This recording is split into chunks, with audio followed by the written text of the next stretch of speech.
So Torrington is trying to blacklist and ban me from being an artist.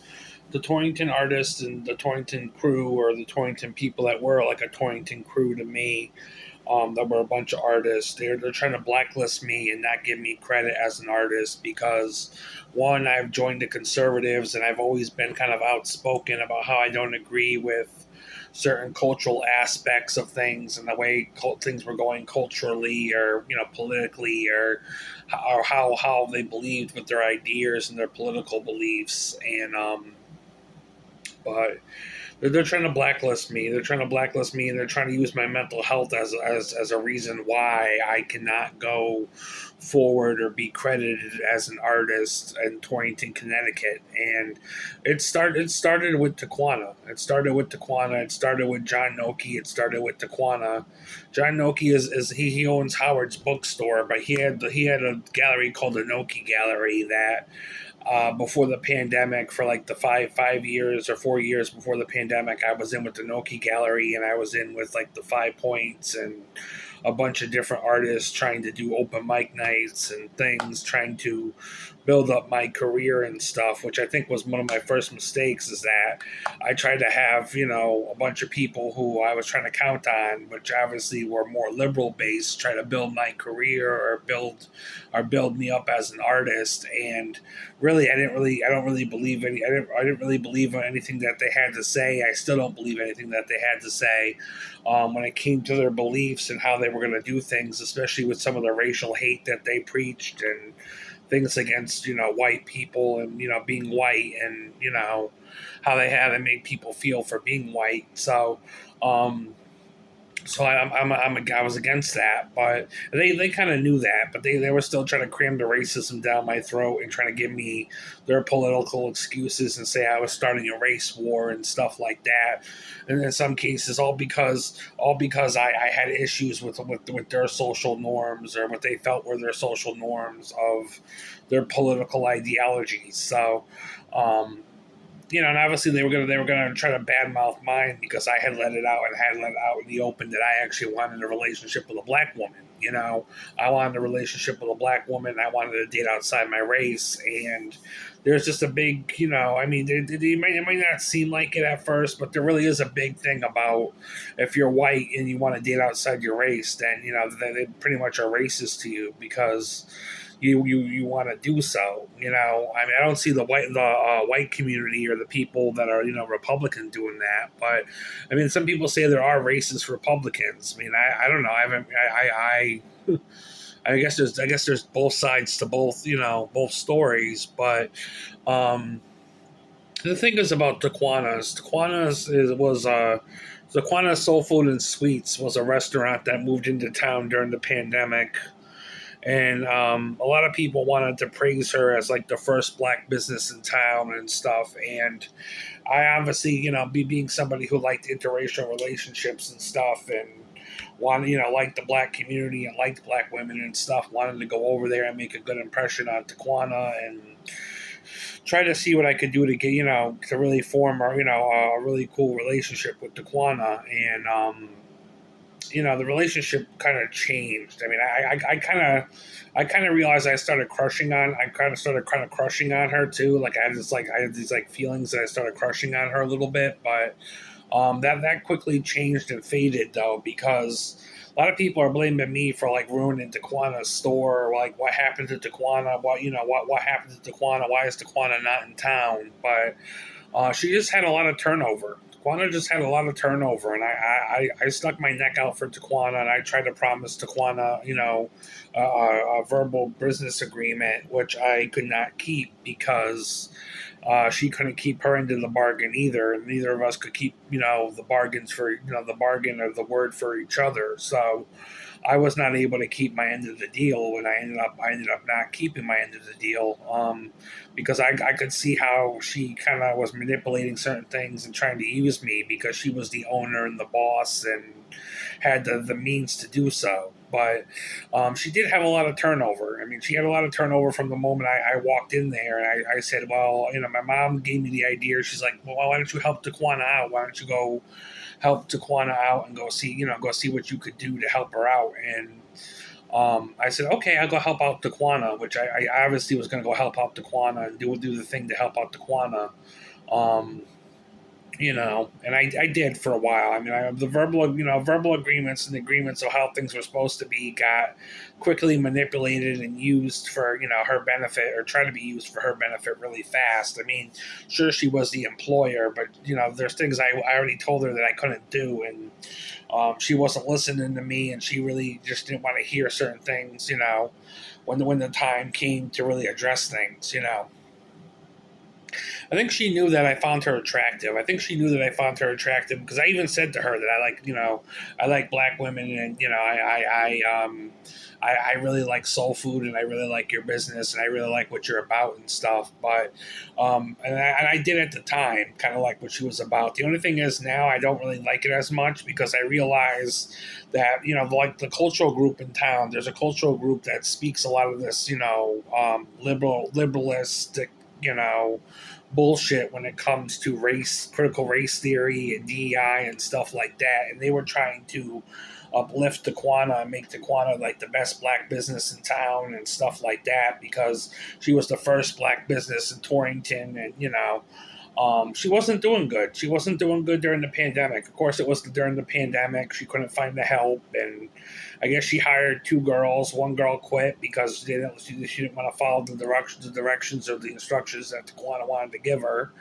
And then there was one other girl I was working with, and she could see that I was making the efforts and stuff for Taquana, and I felt that at one point, I felt at some point that my efforts were not good enough for Taquana. Taquana made me feel that I was not good enough to really, withstand and be there for Taquana in the ways that I was hoping to be there for Taquana. And I found Taquana attractive. I did find Taquana attractive, and I didn't know how to really tell her that, and I just wanted to kind of just get to know her. And like I mean I might have told her one day, but if I used to find Taquana was an attractive woman, but um, I mean, regardless, I was there because I made a verbal agreement to help her out, and I was going to do like a part-time under the table type of thing. I was going to do an under the table part-time type of thing because of just because just because I could take a part-time job. I couldn't work full-time because of my income and stuff like that, but I was going to take a part-time job.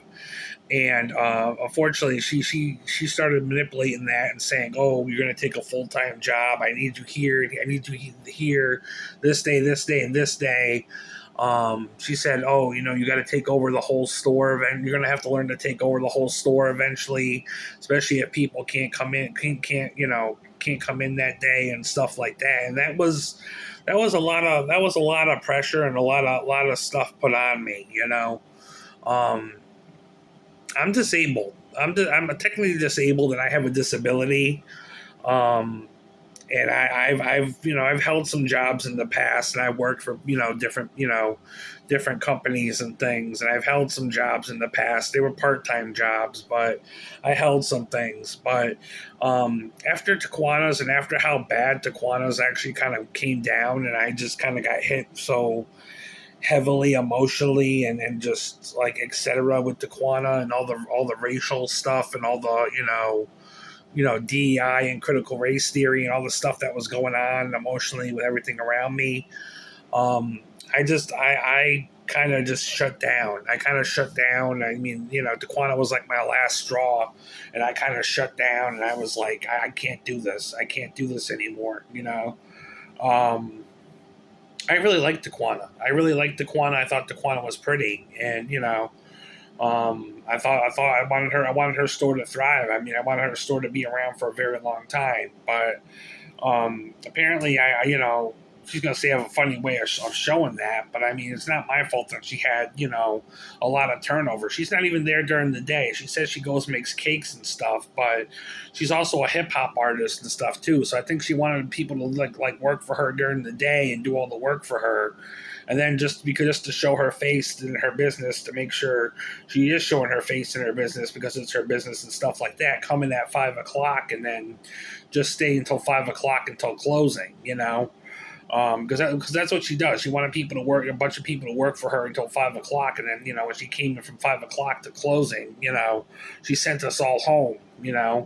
But I talked to her for a while. I talked to her for a while. I started really kind of digging her a little bit, but I didn't know how to really tell her that. I didn't really know how to really verbalize how I was feeling about Taquana. I did like Taquana, and I know I let her down. I'm not going to say I let myself down, because in the end, everything is working out as I guess it should. But, Taquana,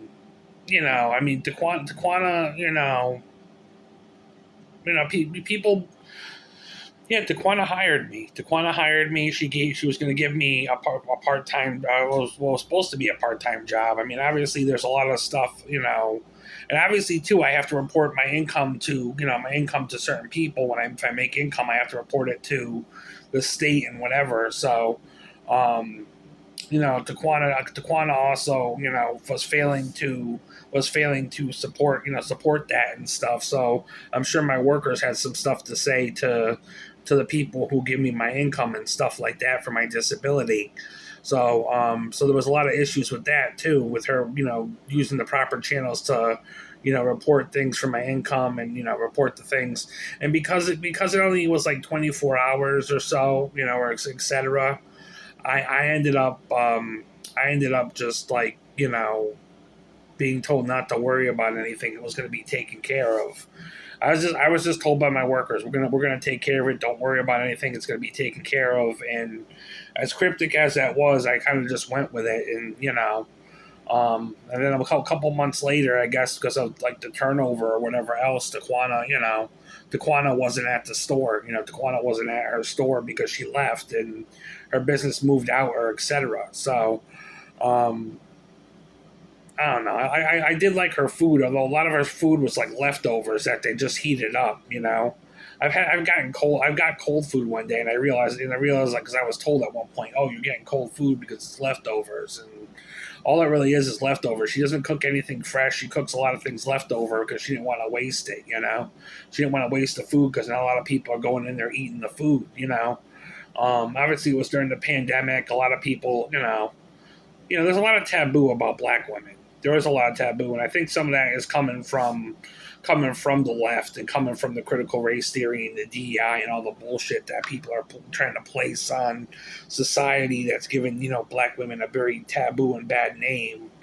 Um, but I did want to try to help out Taquana, and I stuck my neck out for Taquana, and I knew as soon as I let Taquana down or something, she was going to go and say something about me, or say something about me as an artist, which was going to start a chain reaction or a thing where a lot of my artist friends and stuff were going to start treating me differently and start treating me differently with my mental health and etc. And then it kind of just would have a chain reaction that had a bigger chain reaction than expected. I kind of expected it and kind of didn't, the way it kind of happened. But um, I worked for Taquana. And agreements failed. And she told me if I fail her, I can't come back, and I never did. I never did until the point that she left. So she left, and I moved on. Obviously, I thought I heard at one point that she was talking to some guy and some young guys about having a threesome. It was like New Year's Eve or something, talking about having a threesome with some guys or something. And I'm like, oh, she's like that.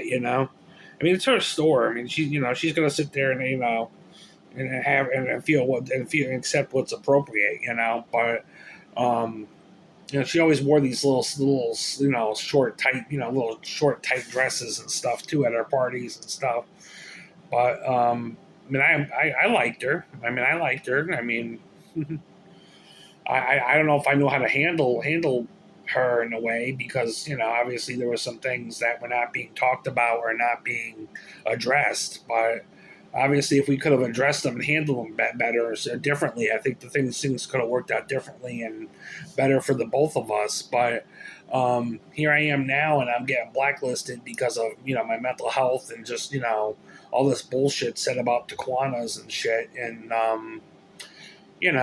all because I liked the woman, or I liked black culture and stuff, and I wanted to try to support it. And DEI and critical race theory and all that other bullshit wants to discredit me and shit. So I mean, I saw Taquana at Walmart the other day. I didn't say hi to her or nothing. I saw her in the aisle, and I kind of just was walking out of the store at that point and kind of left. But I mean, I don't really have nothing much to say to Daquan. I have nothing much to say about to anybody else at this point. But people want me to defend myself like I have a lot to say, or what should I say for myself, and I don't really know what the fuck to say.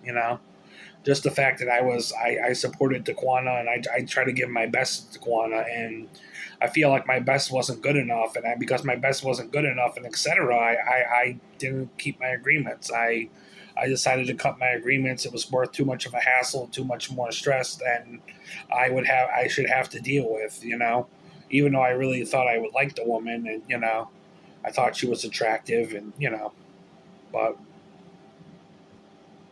peace.